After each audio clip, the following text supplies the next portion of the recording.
여러분 요즘 어떻게 밤에 잘 주무시나요? 굉장히 좀 찜통 더위, 그리고 밤에는 열대야가 계속되기 때문에 이 잠을 잘 못 주무시는 분들이 여러 분 계신 것 같아요. 그래서 만나서 말씀을 나눠보면은 어젯밤에는 잠을 잘 못 잤어요 이러는 분들이 종종 있습니다. 저도 어제 잠을 자는데 3시 좀 넘어서 또 깼어요. 그래서 뒤척뒤척이다가 간신히 또 눈을 붙이고 이러고 나왔는데, 정말 하나님께서 우리에게 더위를 잘 이길 수 있는 건강의 복을 주셔야 합니다. 여러분 모두 다 건강하시기를 주님의 이름으로 축원합니다. 그런데 이 육신의 건강보다 더 중요한 게 있어요. 우리 마음의 평화입니다. 주님께서 여러분 모두에게 평화를 주시기를 다시 한번 축원을 드립니다. 오늘 성서 1과는 예수님께서 안식일에 손 마른 자를 고쳐주신 본문 말씀입니다. 오늘 저는 이 본문 말씀을 가지고 설교를 2편을 하려고 이렇게 마음을 먹었습니다. 왜 2편을 해야 되느냐 하면은, 오늘 예수님께서 회당에 들어가셔서 손 마른 사람을 보시고 이렇게 말씀을 하시지요. 내 손을 내밀라, 이렇게 말씀하셔요. 내 손을 내밀라. 여러분이 내 손을 내밀라라고 하는 이 말씀 속에는 아주 복음의 강력한 메시지가 들어 있습니다. 이 손을 내밀라라고 하는 이 말의 의미가 무엇일까요? 3가지를 생각해 볼 수가 있겠는데, 첫 번째로 이 손을 내밀라라고 하는 말은 구원의 주님을 붙잡아라 하는 그런 말입니다. 구원의 주님을 붙잡아라. 여러분, 우리 모두에게는 손이 있지 않습니까? 손을 가지고 살아갑니다. 만약에 우리에게 손이 없다라고 하면은 우리가 어떻게 살 수 있을까요? 우리는 손 가지고 일을 하고, 손 가지고 공부를 하고, 손 가지고 뭔가를 모으고, 손 가지고 우리는 그것을 잘 갈무리를 하고 이러면서 살아갑니다. 여러분, 손은 어떻게 보면은 우리 인생에 행하는 모든 것을 집약하고 있다, 이렇게 이야기할 수 있습니다. 혹은 이 손이라고 하는 것은 인간의 모든 활동을 대표하고 상징하는 것이라고 이야기할 수가 있지요. 여러분, 그래서 불교에서는 이런 말을 사용하잖아요. 공수거 공수래. 예? 빈손으로 왔다가 빈손으로 간다라고 하는 거지요. 여러분이 인생에 대해서 이야기할 때 이 손을 아주 굉장히 중요하게 보면서 지금 이야기하고 있는 겁니다. 여러분, 그런데 오늘 성경에 나와 있는 사람을 보니까 그 손이 말랐다는 거예요. 손이 말랐어요. 손이 말랐다라고 하는 이 이야기는 인간으로서의 삶이 불가능하다라고 하는 뜻이지요. 인간다운 삶을 살아가는 것이 어렵다라고 하는 것을 보여주고 있는 그런 이야기입니다. 그런데 주님께서 그 사람에게 말씀을 하십니다. 내 손을 내게로 내밀라, 이렇게 말씀을 하셔요. 그리고 손을 내밀게 되었을 때 주님께서는 그 손을 고쳐주셨습니다. 주님을 향하여서 손을 내밀게 될 때 우리는 구원을 받을 수 있을 뿐만 아니라 주님의 도움을 받을 수 있는 겁니다. 2번째로 손을 내밀라라고 하는 말은 이웃을 향하여서 손을 펴라 하는 뜻이 그 안에 담겨 있습니다. 여러분, 손은 움켜쥐기만 위해서 있는 게 아닙니다. 이 손은요, 우리가 가지고 있는 것, 우리가 하나님께 받은 것, 하나님께서 우리에게 허락하신 것을 가지고 이웃에게 나누어 주라고 있는 것입니다. 그래서 새번역 성경을 보게 되면은 내 손을 내밀라라고 하는 말씀을 내 손을 펴라, 이렇게 번역을 하고 있습니다. 내 손을 내밀라라고 하는 것은 이웃을 향하여 손을 펴라 하는 뜻이 이 안에 담겨 있는 거지요. 3번째로 우리에게 손을 내밀라 이렇게 말씀하시는 것은 우리의 손이 예수님의 손을 대신하는 손이 되어야 된다, 이렇게 말씀하고 있는 겁니다. 여러분, 예수님은 주님의 손을 대신할 수 있는 공동체를 우리에게 주셨습니다. 새로운 공동체를 주셨습니다. 그 공동체가 무엇일까요? 바로 교회입니다. 우리는 교회를 가리켜서 그리스도의 몸이다, 이렇게 이야기를 합니다. 오늘 저는 좀 더 세분해서 이 교회 공동체는 예수님의 손이다, 이렇게 말씀을 드리고 싶어요. 교회는 정말 그렇습니다. 예수님의 손입니다. 예수님의 손이 되어야 합니다. 우리가 굉장히 잘 알고 있는 널리 알려진 이야기가 있지요. 2차 세계대전이 일어났을 때 독일 어느 마을의 예배당이 그만 부서지고 말았습니다. 전쟁 중에 폐허가 되고 말았지요. 그리고 전쟁이 끝난 다음에 이 교회를 재건하게 되었습니다. 교인들이 모두 나서가지고 벽돌로 종각을 세우고 벽을 세우고 이러면서 교회를 복원을 합니다. 그런데 교회 현관 앞에 세워졌던 동상이 부서졌는데요. 이 동상이 특별히 어디가 제일 많이 부서졌느냐 하면 손이 폭격으로 말미암아 다 날아가 버리고 말았습니다. 그래서 이 동상을 어떻게 우리가 복원할 것인가, 교인들이 이제 머리를 싸매고 의논을 했습니다. 그러다가 교인들이 어떤 결론에 도달하게 되었느냐 하면은 우리 동상의 손을 복원하지 말자, 복원하지 않기로다, 이렇게 결정을 내렸습니다. 그리고 대신 그 동상 앞에다가 이제 예쁘게 글씨를 써가지고 이제 전시를 하기로 했습니다. 거기에 새겨진 글귀입니다. 이 동상의 예수님은 손이 없으시다. 그러나 예수님은 우리 성도들의 손을 가지고 계신다. 이제 예수님께서는 우리의 손을 통하여 일하신다. 우리의 손은 곧 예수님의 손이 되어 일을 할 것이다. 여러분, 이 글을 읽고 저는 참 마음에 큰 도전을 받았습니다. 그렇습니다. 교회는 그리스도의 손이 되어야 합니다. 여러분, 예수님께서 오늘 우리에게 손을 내밀어라 말씀을 합니다. 또한 예수님께서는 우리의 이웃을 향하여 주님의 손이 되어 손을 펴라 말씀을 합니다. 이게 바로 주님께 손을 제대로 내미는 것이지요. 이렇게 주님께 손을 내미는 사람은 진정한 축복의 주인공이 될 것입니다. 오늘 예배를 드리고 있는 여러분 모두가 진정으로 주님께 손을 내미는 축복의 주인공이 될 수 있기를 주님의 이름으로 축원합니다. 오늘 첫 번째 설교 마쳤습니다. 이제 두 번째 설교 여러분들에게 이제 해야 되겠는데요. 자, 여러분, 오늘 예수님께서 회당에 들어가셨고요. 회당에서 이 손 마른 자를 고쳐주셨는데, 여러분, 손 마른 자를 고쳐주신 때가 언제냐 하면은 안식일이에요, 안식일.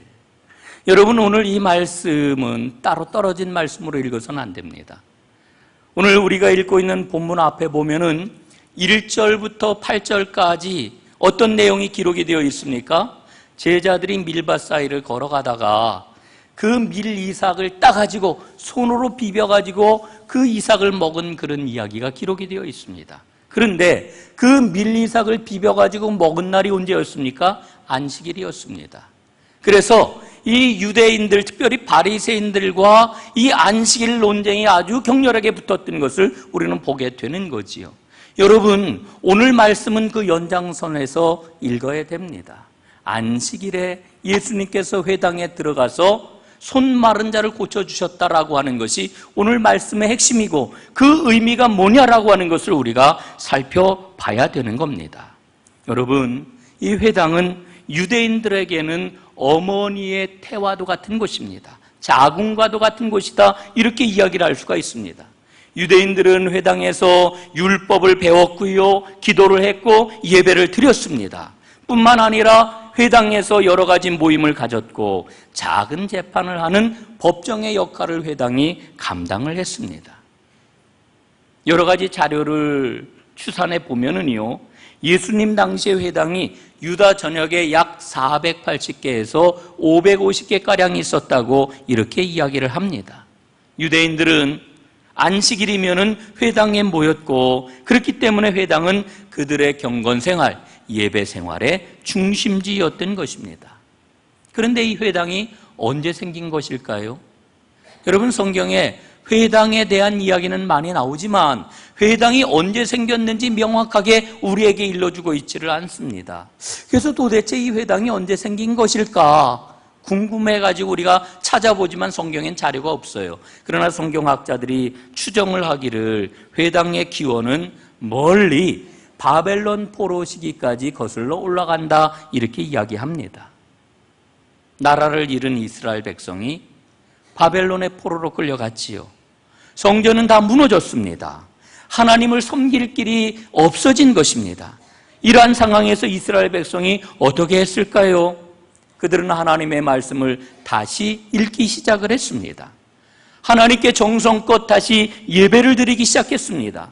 그리고 하나님의 말씀을 자녀들에게 다시 가르치기 시작을 했습니다. 하나님의 백성들이 함께 모여서 삶을 돌아보고 서로를 격려하기 시작을 했습니다. 여러분, 이 모든 일들이 어디에서 일어났을까요? 바로 시나고그, 이 시회당에서 일어났다라고 하는 그런 이야기입니다. 여러분, 예루살렘 성이 함락이 되고 성전이 무너지고 택한 하나님의 백성들이 포로로 끌려갔을 때 이제 모든 것이 다 끝났다.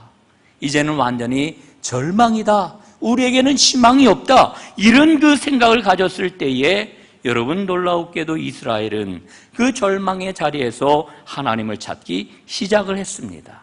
그리고 회당을 통해서 그 희망은 더욱더 구체적으로 그 모습을 드러냈던 것입니다. 그런데 놀라운 사실이 있어요. 그 회당이 500여 년이 지난 후에 복음을 온 세상에 전파하는 아주 중요한 역할을 하는 그와 같은 모습을 우리에게 보여주고 있는 겁니다. 하나님의 섭리는 참 놀랍지 않습니까? 여러분, 우리가 사도행전 말씀을 보고요, 그 다음에 여러 서신서들을 보게 되면은 초기 복음 전도자들이 회당에서 얼마나 열심히 복음을 전파했습니까? 사도 바울이 그랬습니다. 바나바가 그랬습니다. 여러 복음 전도자들이 그랬습니다. 그들은 소아시아에 있는 여러 도시들, 마케도니아에 있는 여러 도시들, 그리스에 있는 여러 도시들에 복음을 전할 때에 반드시 어디부터 찾아갔느냐 하면은 회당부터 찾아갔던 것입니다. 거기에 가면은 유대인들을 만날 수가 있었기 때문에 그래요.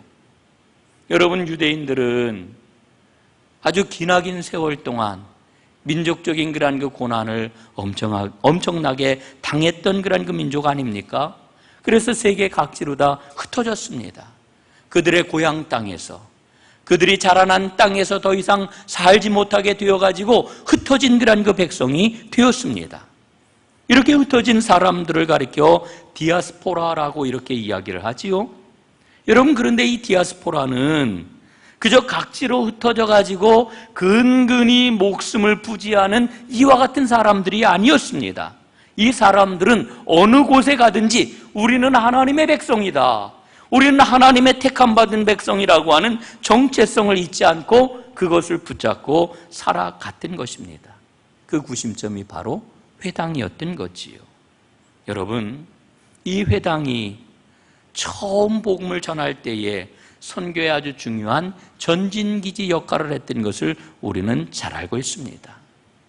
오늘 성경 말씀을 보면은 예수님께서 회당에 들어가셨는데 그날이 바로 안식일이었습니다. 그리고 한쪽에 손 마른 사람이 있었습니다. 여러분, 한쪽 손이 말랐다 그랬는데 다른 복음서를 보면은 그 한쪽 손이 오른손이었다고 이렇게 이야기를 해요. 여러분, 오른손을 쓰지 못하는 거니까 이 사람은 정말 아무것도 할 수 없는 그와 같은 상태에 있었던 것이지요. 그런데 예수님께서 회당에 들어가시게 되자 바리새인들이 예수님께 이런 질문을 합니다. 10절 말씀입니다. 안식일에 병 고치는 것이 옳으니까? 안식일에 병을 고치는 것이 옳은 일입니까? 이러면서 지금 예수님께 묻고 있어요. 여러분, 왜 이런 질문을 지금 던지고 있는 겁니까? 이런 질문을 던지는 까닭이 무엇입니까? 여러분, 이 질문 속에는 적대자들의 아주 음흉한 흉계가 그 안에 감추어져 있지요. 이 적대자들, 바리새인들은 예수님을 율법을 어긴 자로 고발할 작정을 하고 있었던 겁니다. 여러분, 예수님께서는 이 사람들의 생각을 너무나도 잘 알고 계셨어요. 그래서 주님은 이게 옳은 일입니까? 묻는 그들에게 이렇게 반문을 하시지요. 11절과 12절에 보니까 이렇게 기록이 되어 있습니다. 너희 중에 어떤 사람이 안식일에 양 한 마리가 구덩이에 빠졌으면 끌어내지 않겠느냐? 사람이 양보다 얼마나 더 귀하냐? 이렇게 묻고 계십니다. 자, 여러분, 이 말씀을 한번 자세히 보세요. 그리고 한번 생각을 해보십시오. 예? 여러분, 우리 모두에게 양이 한 마리씩 있다고 한번 생각을 해보지요. 물론 오늘날 여기서 양을 키우는 사람은 아무도 없지만 양이 만약에 우리에게 한 마리가 있다. 그런데 그 양이 그만 구덩이에 빠져버렸다. 근데 그날이 안식일이다. 그럼 여러분 어떻게 하겠습니까? 예? 그냥 내버려 두고 죽어가게 그냥 포기하고 그냥 들어갑니까? 아무도 그렇게 안 한다는 거예요. 예? 그 양을 끄집어낸다는 거예요. 너희들 다 그렇게 하지 않느냐? 그런데 사람이 얼마나 양보다 더 귀하냐? 오늘 예수님께서는 묻고 계시는 겁니다. 그러면서 예수님은 아주 귀한 결론을 우리에게 주고 계시지요. 12절 하반절에 보니까요, 이렇게 기록이 되어 있습니다. 그러므로 안식일에 선을 행하는 것이 옳으니라. 안식일에 선을 행하는 것이 옳다. 예수님이 이렇게 말씀하셔요. 여러분, 오늘 이 말씀 속에는 지금 두 가지가 충돌이 되고 있어요. 안식일이라고 하는 율법 조항과 그리고 옳은 일, 사람을 살리는 일, 선을 행하는 일이라고 하는 이 두 가지가 지금 충돌이 되고 있어요. 쉽게 이야기를 하면은 율법과 은혜가 충돌이 되고 있는 겁니다. 여러분, 우리는 은혜의 사람들이에요. 은혜 가운데 살아가는 사람들이에요. 여러분, 은혜를 우리가 제대로 알기 위해서는 율법이 무엇인지를 다시 한번 생각을 해봐야 돼요. 여러분, 율법이 무엇입니까? 율법은 하나님의 백성들이 이 땅에서 어떻게 살아야 되는지 하나님의 백성답게 사는 길을 일러주고 있는 삶의 지침, 이게 바로 율법입니다. 이 율법을 보면은요, 언뜻 보면은 그런 생각이 들어요. 온통 율법 조항은 하지 말아라. 안식일에는 이것저것 하지 말아라. 이 하지 말라라고 하는 것이 눈에 먼저 들어오는 것 같습니다.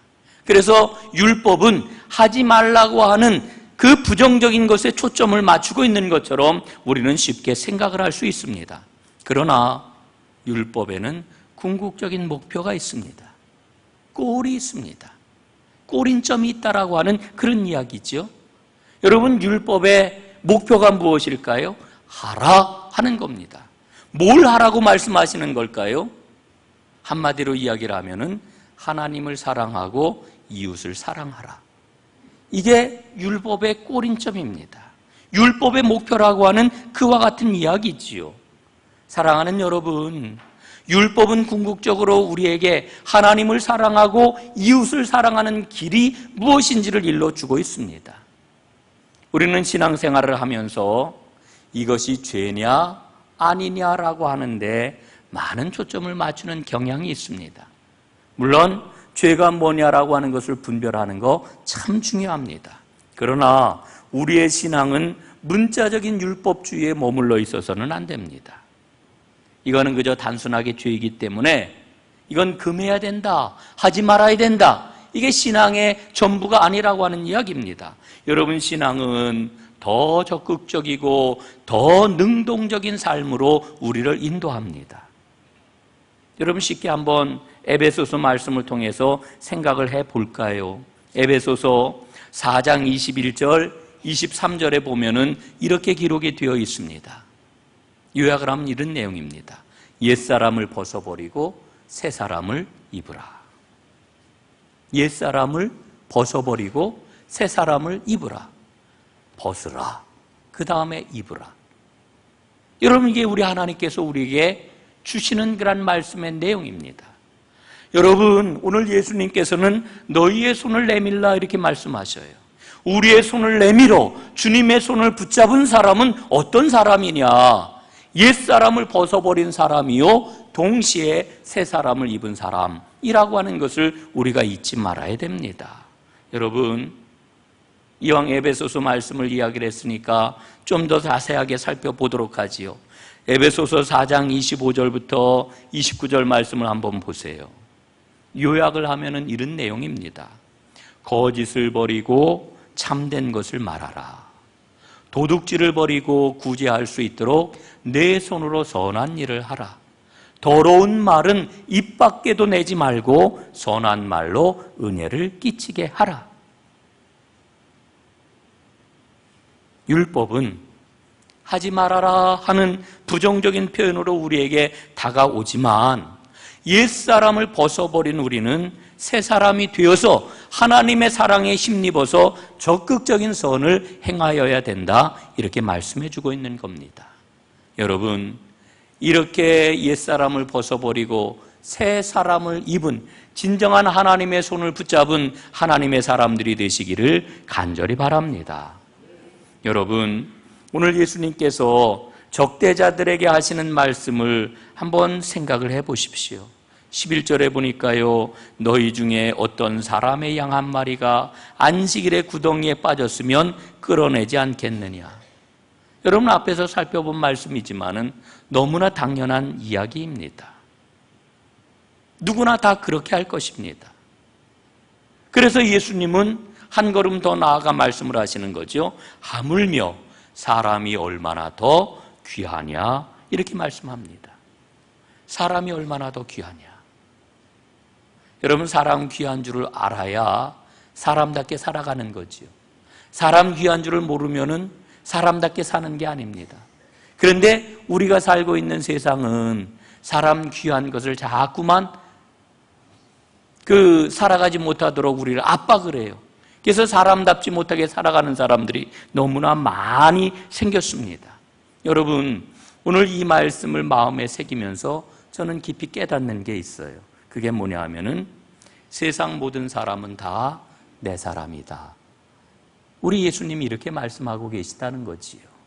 예?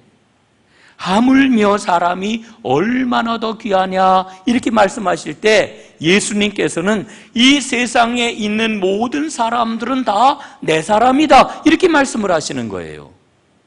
여러분, 지금 회당에서 예수님이 마른 손을 고쳐준 그 사람도 주님의 사람이고, 그리고 예수님의 허물을 잡고 예수님을 책잡아서 예수님을 고발하려고 예수님을 노리고 있는 그 사람들도 너희도 내 사람이다, 예수님께서는 지금 말씀을 해주고 있는 거예요. 여러분, 우리가 이것을 보아야 합니다. 예? 예수님이 진짜 하시고 싶었던 이야기는 바로 그와 같은 거지요. 여러분, 그래서 예수님은 결론 내리시기를 안식일에 해야 하는 가장 중요한 일은 죽어가는 사람을 살리는 것이다, 말씀하고 있는 거지요. 요한복음 5장에 보면은 예수님께서 베데스다 연못에서 38년 된 병자를 고쳐주셔요. 예? 38년이나 된 병자를 고쳐주시는데요. 그런데 이 38년 된 병자를 고쳐주시는 날이 어느 날입니까? 안식일이에요, 안식일. 안식일에 예수님께서 38년 된 병자를 고쳐주셨어요. 그랬더니 거기에서도 문제가 생기지 않았습니까? 그때 주님께서는 이런 말씀을 하셔요. 요한복음 5장 17절입니다. 내 아버지께서 이제까지 일하시니 나도 일한다. 아버지께서 일하시니 나도 일한다. 이게 예수님의 대답이에요. 여러분, 하나님은 안식일에도 일을 하신다는 거예요. 예? 여러분, 이 말씀을 묵상을 하면서 우리는 중요한 결론을 갖게 됩니다. 인간은 죄를 범함으로 안식일을 범하였지만 하나님께서는 그 인간을 구원하심으로 안식일을 완성하신다라고 하는 거지요. 사랑하는 여러분, 우리 감리교회는 웨슬리의 신앙과 그 행적을 아주 귀하게 여깁니다. 그리고 그 길을 함께 따라가기를 소원합니다. 여러분, 웨슬리가 평생토록 철저하게 배격했던 게 있습니다. 그게 뭐냐 하면은 율법주의입니다. 율법주의. 복음의 근본을 놓치고 외형적으로 신앙을 나누고 판단하는 것을 너무너무 안타까워했습니다. 여러분, 웨슬리가 이런 말을 우리에게 남겼지요. 한번 잘 들어보시기 바랍니다. 내 믿음이 다른 사람의 믿음을 위한 법칙이 될 수 없습니다. 내 믿음이 다른 사람을 위한 믿음의 원칙이 될 수 없습니다. 이런 이야기예요. 왜 웨슬리가 이런 이야기를 한 걸까요? 내 믿음이 다른 사람의 믿음의 기준이 될 수 없다. 이 이야기를 왜 웨슬리가 한 걸까? 그 이유는 오직 하나입니다. 웨슬리는 인간이 갖고 있는 유한성을 너무나도 잘 알고 있었기 때문에 그래요. 인간이 가지고 있는 한계가 무엇인지를 너무나 잘 알고 있었기 때문이라고 하는 거지요. 여러분, 우리는 지식을 자랑해요. 그러나 하나님의 말씀에 비추어 보면 그 지식은 얕아요. 빈약해요. 인간이 알고 있는 것은 부분적일 수밖에 없다는 그런 이야기지요. 여러분, 웨슬리의 이 말은 한 개인에게만 해당되는 게 아니에요. 예? 여러분, 우리 개신교회는 여러 수많은 교파들이 있잖아요. 거기에는 그 교파도 포함이 돼요. 감리교회가 있고 장로교회가 있고 침례교회가 있고 성결교회가 있고 순복음교회가 있고 엄청나게 많아요. 그러나 이런 교파라 할지라도 인간의 역사와 상황을 벗어나지 못하는 한계가 있다라고 하는 겁니다. 그래서 웨슬리가 아주 유명한 이야기를 우리에게 남겨주었잖아요. 그는 새로운 탄생이라고 하는 글에서 이런 이야기를 해요. 나는, 한번 잘 들어보십시오. 나는 성공회식의 교회 정치가 가장 성서적이고 도덕적이라고 믿습니다. 그러나 만일 당신이 장로교회나 독립교회의 제도가 더 훌륭하다고 생각한다면 그렇게 생각하고 거기에 맞게 행동하십시오. 나는 유아 세례를 받아야 마땅하다고 믿고 있는데 그렇지 않다고 당신이 생각하면 그렇게 생각하십시오. 나는 세례는 물을 뿌리든지 침례를 행하든지 다 할 수 있다고 생각을 합니다. 그러나 당신의 의견과 생각이 다르다면 여전히 그 다른 생각을 따르십시오. 여러분, 이게 웨슬리의 말이에요. 이 웨슬리의 말을 들으면은 야, 참 이상하다. 웨슬리는 상대주의자 아니야? 이분이 뭘 얘기를 하려고 그러는 거야? 예? 그런데 이 웨슬리에게 궁극적인 믿음의 근거가 있어요. 궁극적인 믿음의 근거가 뭔지 아십니까? 그것은 바로 사랑이에요. 웨슬리의 말을 하나 더 여러분들에게 들려드리겠습니다. 진정으로 보편적인 정신을 가진 사람은 자신의 주장을 절대적인 것으로 내세우지 않습니다. 유일하게 보편적인 정신은 오직 하나, 사랑입니다. 사랑. 사랑 이외에는 그 어느 것도 보편적인 게 될 수 없다는 거예요. 그래서 웨슬리는 촉구를 하는 거지요. 사랑의 본질을 우리가 함께 잡을 때 우리 모두가 연합할 수가 있고 더 많이 사랑할수록 우리는 더 많이 연합할 수 있다는 거지요. 그리고 분명한 것, 사랑이 식어가게 될 때 우리는 형제로부터 분리를 생각하게 되고 사랑의 결핍이 분리의 실제적인 원인이라고 하는 것을 이야기하고 있습니다. 여러분, 우리 감리교회는요, 감리교회가 시작된 이래 지금까지 감리교회의 일원이 되고자 하는 사람에게 물었던 게 있어요.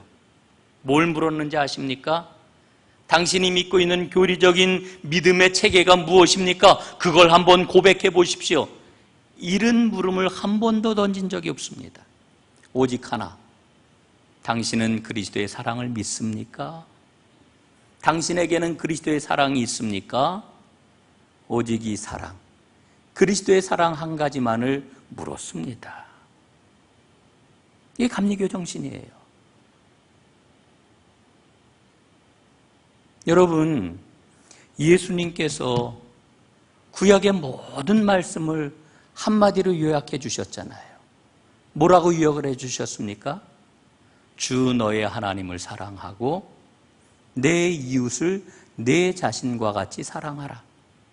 이게 모든 율법과 선지자의 강령이니라 예수님 말씀하셨잖아요. 여러분, 이거 이외에 다른 무엇이 필요합니까? 예? 오늘 성경 본문을 보세요. 예수님께서는 사랑의 마음을 가지고 안식일에 손 마른 자를 고쳐주셨단 말이에요. 그러나 예수님의 적대자들은 굳은 마음으로 율법을 이용해서 예수님을 정죄했어요. 여러분, 율법을 가지고 예수님을 정죄했다는 거 우리가 주목해야 돼요. 율법이 뭡니까? 하나님 말씀이에요. 말씀을 가지고 예수님을 정죄했단 말이에요. 예수님을 다른 거 가지고 정죄한 게 아니고 말씀을 가지고 정죄를 했어요. 여러분, 우리 마음에 뭐가 있느냐가 참 중요해요. 예? 우리 마음에. 우리 하나님께서는 오늘도 이 시간에도 우리에게 사랑과 긍휼을 부어주고 계십니다. 그런데 어떤 사람에게는 그 사랑과 긍휼이 우리 마음속에 충분하게 부어져서 우리의 마음이 사랑의 마음으로 변화하고 우리의 마음이 긍휼의 마음으로 변화하는데 어떤 사람은 전혀 그렇지가 않지요. 여러분, 오늘 하나님께서 부어주시는 그 사랑과 긍휼이 오늘 여러분 자신의 것이 될 수 있기를 간절히 바랍니다. 예? 그 길이 있어요. 그 길은 오직 하나입니다. 예? 나도 사랑의 마음을 갖는 겁니다. 나도 긍휼의 마음을 갖는 겁니다. 여러분, 제가 하는 말이 이상하게 들릴 수 있어요. 아니, 하나님이 사랑과 긍휼을 부어주시는데 그걸 내 거로다 삼는 길이 나도 사랑의 마음을 갖고 나도 긍휼의 마음을 갖는 거라고 하면은 이게 무슨 이야기야? 여러분, 이거 참 설명하기 힘들어요. 그러나 경험한 사람은, 체험하는 사람은 이게 무슨 말인지 알아요. 여러분, 하나님 앞에 오늘 구하세요. 나도 사랑의 마음을 갖게 해주세요. 나도 긍휼의 마음을 갖게 해주세요. 여러분, 주님의 그 마음을 구하시기를 바랍니다. 그러면 하나님의 은혜가 여러분에게 놀라운 능력으로 여러분 삶의 현실이 될 것입니다. 사랑의 마음, 긍휼의 마음이 내 안에 넘치는 것을 우리는 은혜라고 이야기를 해요. 여러분, 예수님을 믿은 지 꽤 오래되셨죠. 예수님 믿은 지 얼마 안 되는 그런 그 분들도 여기 여럿 보입니다만은 대다수는 예수 믿은 지 꽤 오래되신 분들이에요. 여러분에게 한번 여쭤볼게요. 행복하세요? 평안하세요? 소망이 넘치세요? 이상하지요? 예수 믿은 지 그렇게 오래됐는데도 왜 사랑이라고 하는 말, 평안이라고 하는 말, 소망이라고 하는 말, 친밀함이라고 하는 말, 이런 것들이 왜 이렇게 낯설까? 오히려 우리하고 아주 친한 단어들은 왜 이렇게 힘들지? 왜 이렇게 안 풀리지? 왜 나는 맨날 이 모양 이 꼴이지? 여러분, 이런 단어들이 혹시 우리에게 더 친근한 단어 아닙니까? 여러분, 왜 그럴까요? 내게 은혜가 없기 때문에 그래요. 은혜가 없어서 그래요. 사랑의 마음, 긍휼의 마음이 내 마음속에 넘치지 않기 때문에 그래요. 내 안에 이 하나님의 은혜가 넘치면은 틀림없이 우리의 삶은 축복의 삶이 될 수밖에 없어요. 이게 믿음의 도리이고 믿음의 법칙입니다. 여러분 보십시오. 바리새인은요, 겉으로 보면은 제일 훌륭해 보이는 사람들입니다. 아주 뛰어난 종교인들이었습니다. 그러나 이 바리새인들은 가장 어리석은 사람들이었습니다. 왜? 그 안에 하나님의 은혜가 깃들일 수가 없었기 때문에 그래요. 바리새인이 걸었던 그 믿음의 길은 우리가 걸어서는 안 되는 길입니다. 바리새인은 우리가 걸어야 할 믿음의 모범이 아닙니다. 그런데 안타까운 거는요, 오늘날 교회 안에 보면은 이 바리새인의 길을 걷는 사람들이 너무나 많아요. 바리새인들을 본받으려고 하는 사람들이 너무나 많아요. 너무너무 안타까워요. 여러분, 바리새인의 길을 떠나야 해요. 바리새인의 길을 버려야 해요. 그리고 순전한 마음으로 하나님의 사랑을 구해야 해요. 하나님의 긍휼을 구해야 해요. 그 길만이 생명의 길이에요. 그 길만이 우리를 평안함으로 인도하고 우리로 하여금 하나님이 생생하게 살아계시는 능력의 삶을 살게 해요. 여러분, 율법이 우리를 살리는 게 아니고 은혜가 우리를 살려요. 은혜가 뭐냐, 율법이 뭐냐 설명하는 게 아니고 여러분, 오늘 이 시간 하나님 앞에 간절히 구하세요. 주님의 마음을 나에게 주세요. 그 사랑의 마음을 주세요. 긍휼의 마음을 주세요. 여러분, 그리할 때 우리 모두 주님의 마음을 품고 복되고 아름다운 생명의 길, 하나님의 나라의 길을 걷게 될 줄로 믿습니다. 기도합니다.